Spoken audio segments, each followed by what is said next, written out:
mentally related. But unfortunately, we tend to pay little attention to mental health.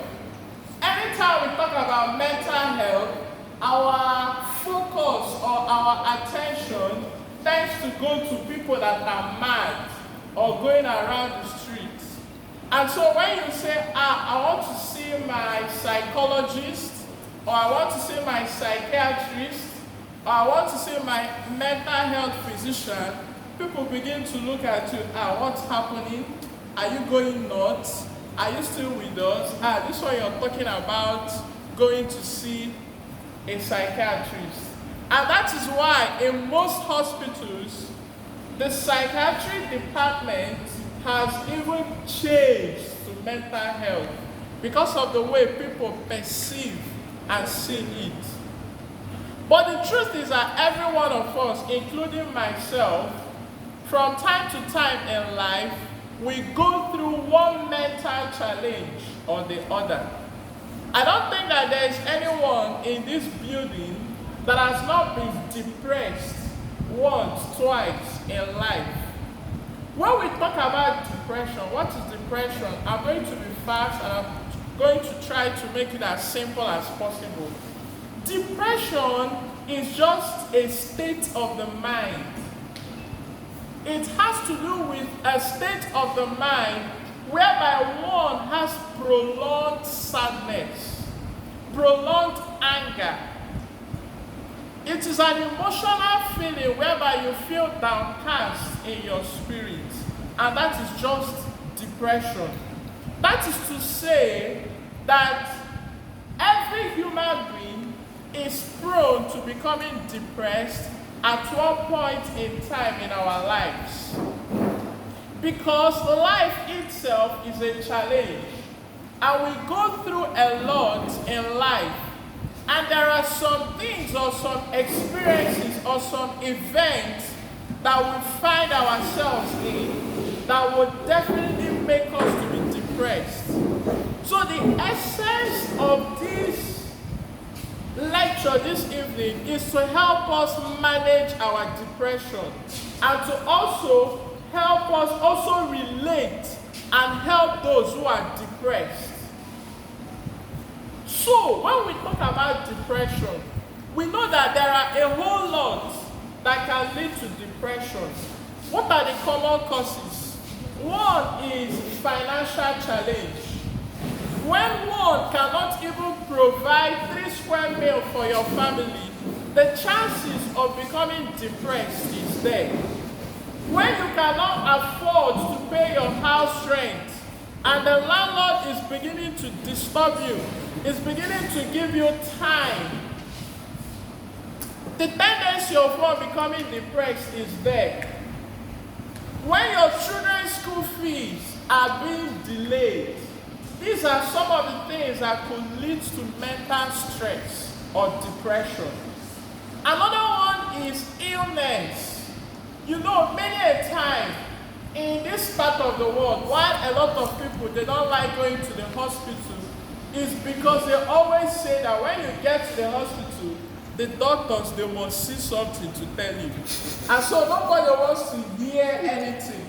People prefer not to know anything about their health. They tell you, please, just leave it the way I am.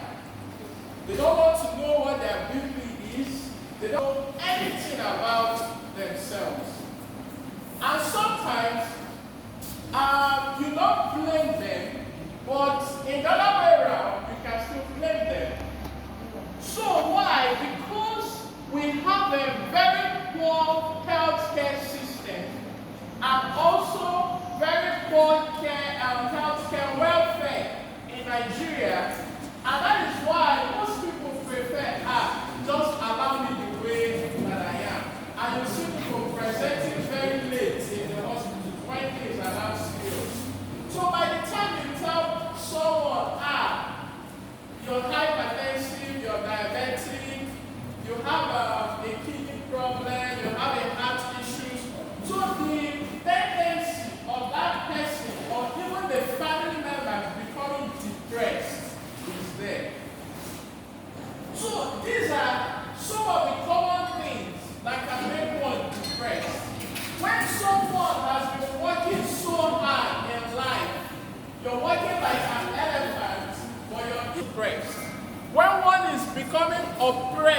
you face oppression at your workplace, maybe by your seniors, you face oppression in different places, or you have experienced a lot of disappointment in business, in contracts, in education, and so many things. All these things can lead to depression. And I don't think that there is anyone that is exempted in this building. I'm including myself. I've been depressed several times. As long as you're a human being, you are prone to becoming depressed. So the essence is not to come and tell who and who is depressed or can be depressed, but how do we manage it when it comes? The difference between depression and depressive disorder is that when it becomes prolonged to the extent that it begins to affect your life, we're going to look at all those things. You will now see the clear-cut line between becoming depressed as a human being and then when it becomes a disorder. Now, what are the symptoms or the signs of depression? When someone is depressed, you will find out that the person will lose interest in what normally that you like doing. It can even make someone not to be interested in going to work again. Some might even miss schools, they might miss some activities, even social gatherings like this. They may not want to attend again. All the things they like doing, the games or whatever they like involving themselves in, you see them losing interest. That is one sign of depression. Another sign of depression is that some people become unkept. You see them, they don't comb their hairs again, they don't brush their hairs again, they don't make their hairs again, they look so untidy. Some could even go for some days without taking their bath. So they look so untidy, the way they dress, the way they are kept. It's a sign that this person might be depressed. Another sign of depression is poor sleep. When one is depressed, you find out that you will have difficulty with sleeping. And that's why some people, they can stay in their bed for 10 hours and they tell you all through, I never slept. You might think, that this person is sleeping. But the person will tell you, don't mind you, I was just lying down, but I never slept. I remember that there are times I've faced challenges in life that I had to cry at night, but nobody knew. It's a sign of depression. So now, what are the effects of depression? Depression has negative effects on our daily performance. When one is depressed to the point that if it is not properly managed, you find out that it decreases productivity. When you start losing interest in the things you do that are supposed to maybe bring money, bring food, make you advance in life, but because of all the disappointments that you have faced, you now decide to give up. You now decide, I'm no longer trying again.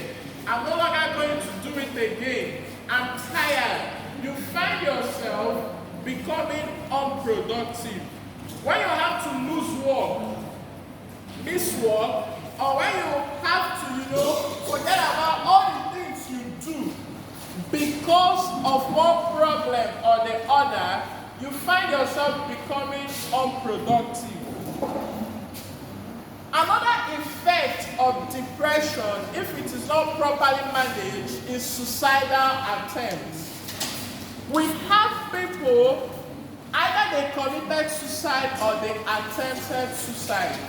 And the truth is that this suicide cuts across every age group, even though it is more common in the younger ones. But it cuts across every age group. So when you begin to feel tired about life, When you begin to feel, nothing interests you about life again. You know, people are talking, people are laughing, people are smiling, and you find yourself, why are these people laughing? Why are these people smiling? There is nothing you see. It is, if you don't watch it, you might find yourself not seeing that desire to commit suicide. And there are different ways people can commit suicide. You know that starving yourself is also a means of committing suicide. Suicide is not only maybe when you drink a poisonous substance or when you hang yourself. When you have to starve yourself, you're no longer eating. It's not as if you're monitoring your weight in terms of your nutrition and everything. You find yourself, you don't want to eat again, because the truth is that some people can stay for 3 days, 4 days without eating. But the truth is that if you have to do it for a long time, that is a root of suicide. Because you have lost appetite, nothing interests you again.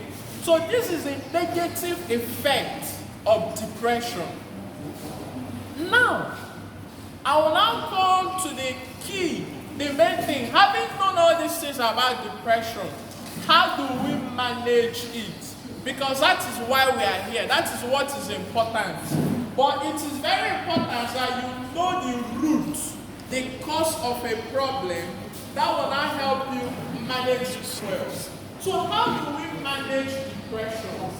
Number one is this. You have to identify what is the problem, what is causing my depression. For example now, I find myself, I have failed several times in business. I have failed several times in my studies and all that. Is there a way I am not doing it right? You have to do a personal assessment of yourself. You know, in Nigeria, most times we are fond of blaming people, blaming demons, blaming, devil and so many other things.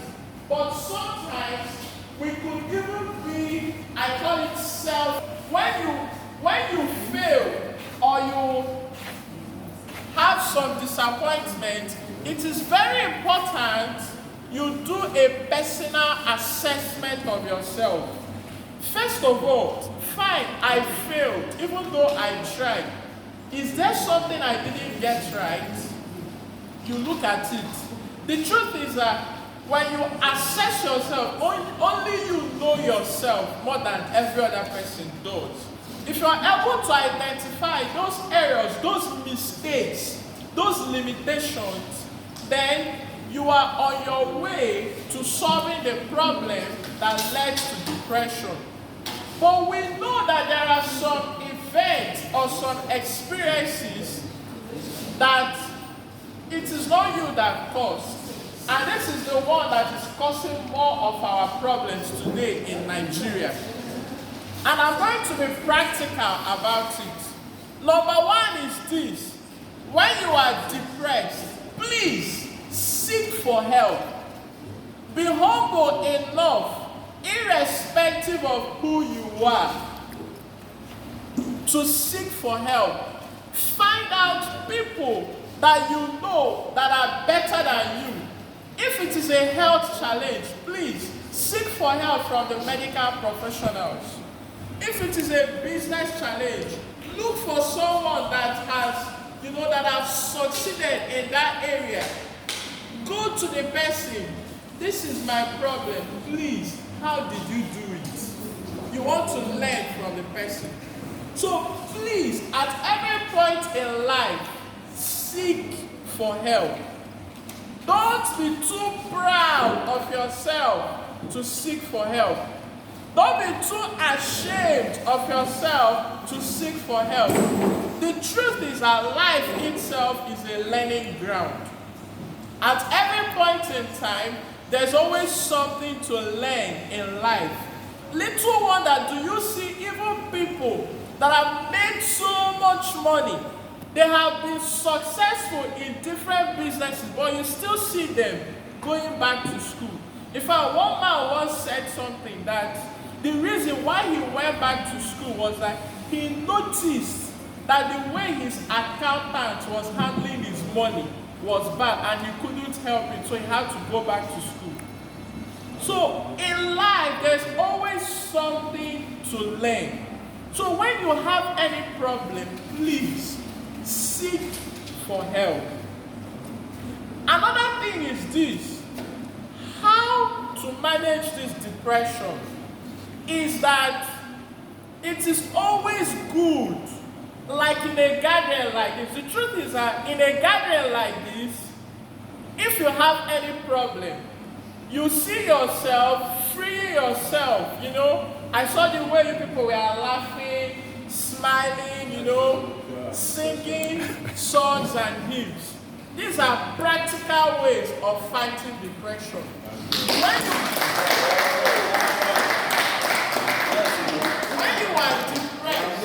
When you are depressed, please don't stay alone. What did I say? Don't stay alone. Don't stay alone. That is a killer. You see people, they lock up themselves in the room. They lock up, they don't want to be with people. In fact, when you are depressed, that is the best time of staying with people. Come out.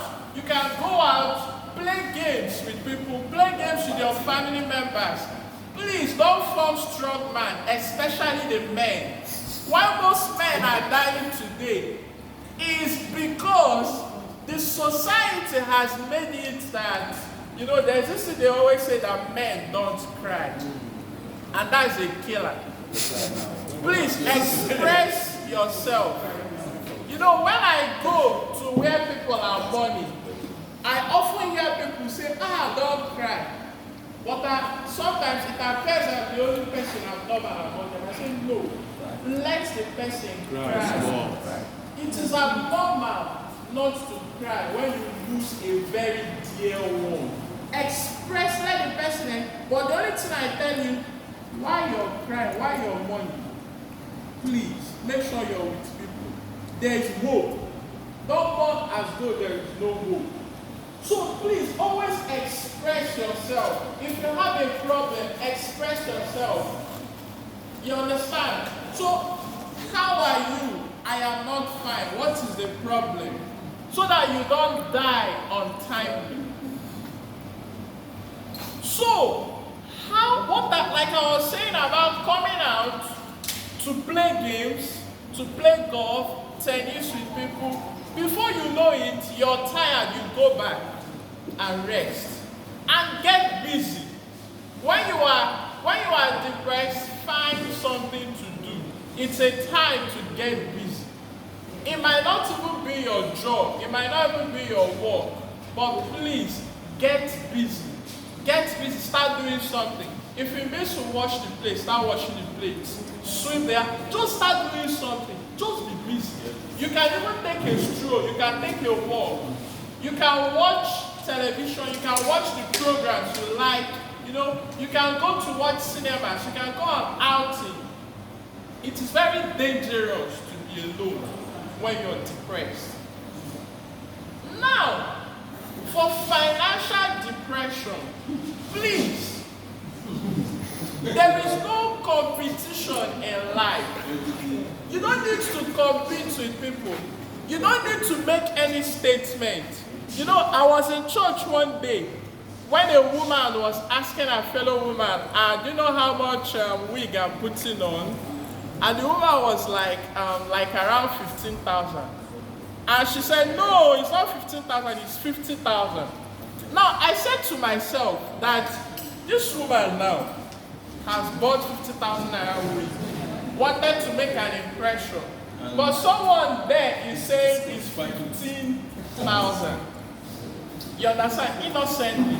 So what I'm saying is that, please, you don't have to put your children or to pay school fees that you will always struggle to pay for. I know that some of us here, You know, the schools we attended, even though, yes, you might argue with me that the system of education is falling, but the schools that maybe you don't have air conditions in the classrooms, maybe you don't have teachers that trained abroad, maybe you don't have computers per child, maybe you don't have all those fine chairs and all that, but they are still affordable where they will still teach your child and your child will learn and still make it in life. I remember something when I graduated from school. It was difficult for my mom to raise the money just to do my clearance. So what happened? I went and borrowed money from someone. We signed an agreement. So the day we were doing induction, you know, induction used to be a very big thing, you know. People will bring their families, they will come, some will go to hotels, some will go set canopies, you know, bring a whole lot of things. They are celebrating. That my child is now a doctor. My mom called me on phone the week we are preparing. Should they come? I said, Mommy, please don't come. I don't want to borrow money to give people food. And what happened? On the day of induction, I realized that even people that their venues were in very big, gigantic hotels, that it was still the same license and certificate they gave to us. What I did was, when I collected my license and my certificate, I snapped pictures and I ran back home and locked up myself. People were calling me, where is your venue? I said, please, I don't have any venue. I switched off my phone. The following day, very early in the morning, I ran back home to Enugu, where I stayed. And at the end, all of us, even some of them, I got my internship before them and proceeded.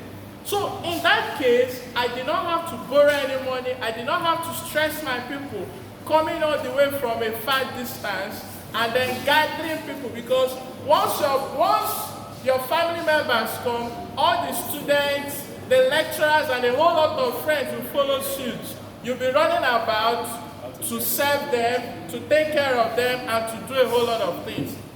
But in my case, because I knew I knew where I was coming from, I didn't stress myself. So in Nigeria, a good number of us tend to live above our means. And that is why even the English tell us you should cut your coat according to your cloth, not your size.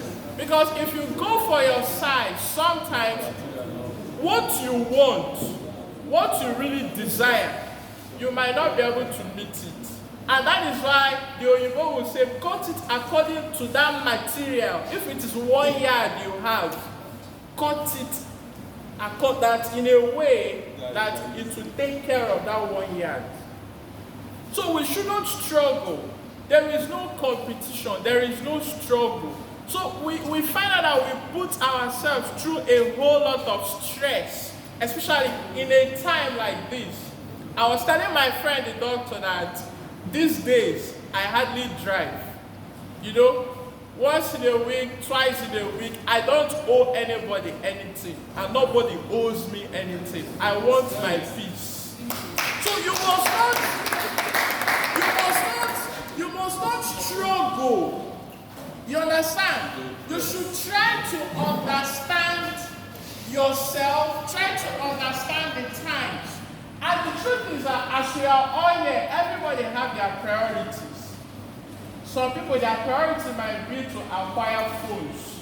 So they can spend 200,000 naira, 300,000 naira, 500,000 buying phones. That is their own priority.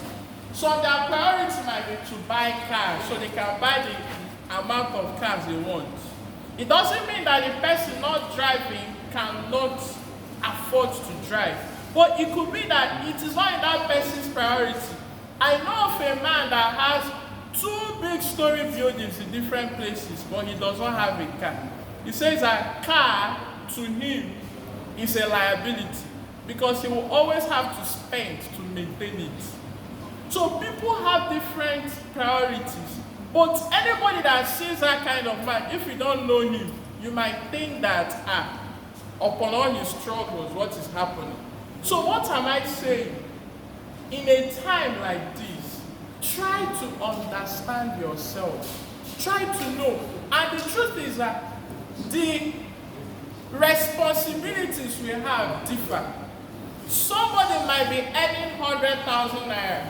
If you're earning 100,000 naira and that 100,000 naira is for you and you alone, you don't have any responsibility, you don't have any bills to pay, you don't have anybody to take care of, and somebody might be earning 300 or 500, but the bills on the person's head. Maybe you, that person earning 500, the one that belongs to you from your own hard work and your own sweat. You're the one doing the work, you're the one sweating. Maybe the one that you partake from that 500 might be 50,000 naira. The rest will take care of a whole lot of things. So what am I saying? We should understand ourselves. We should know ourselves. You should not look at A or look at B. There is something that they always tell us that you may have classmates or age mates, but we don't have destiny mates. People are different. And I also want to bring up this issue, especially to parents, especially the elderly ones. Please, do not compare your children with another person. Don't say, Obi is now driving a car. What are you doing in my house? Favor is doing this. What are you doing? You contribute to the mental stress. And when they are depressed, they now take to crime. In fact, I have had an opportunity to talk to youth. And I told them, if your parent compares you with somebody, compare that your parent with that. If you're comparing me with my mate, you remember that you also have a mate. So when were you when Dangote was making his money? When were you where Adenuga was making his own money? So you were waiting for me to grow up and accomplish what you could not accomplish. So what am I saying in essence is that we must find a way to manage. I am not talking medicine or big things. These are some of the things that we neglect, but if they are properly taken care of, you will discover that our problems will be minimized. Some people that have hypertension, yes, we know that it runs in the family, but this stress can even trigger it. It can worsen it. If you have that tendency of having it, and when you're not depressed, it can worsen it. So we must find a way to live according to our means, what you can afford. Anything that you cannot afford, leave it. They always tell us that there's a difference between a want and a need. A need is something that is important for you to exist, for you to live, and for you to be healthy. For example, you need to eat food. I don't need 5 chickens in my food. As a matter of fact, if I have food without a meat and I'm filled, my need has been met. I don't know whether you get my point. Yes. I need to go to my workplace because it is that work that sustains me. But I don't even need to buy a Toyota Venza to go to my work. You get my point? So we must be able to understand what you want, or you can also say your wish from what you need. Your children, they need to go to school. They need to be educated. But you don't have to put them in Afe Babalola University. So where I schooled,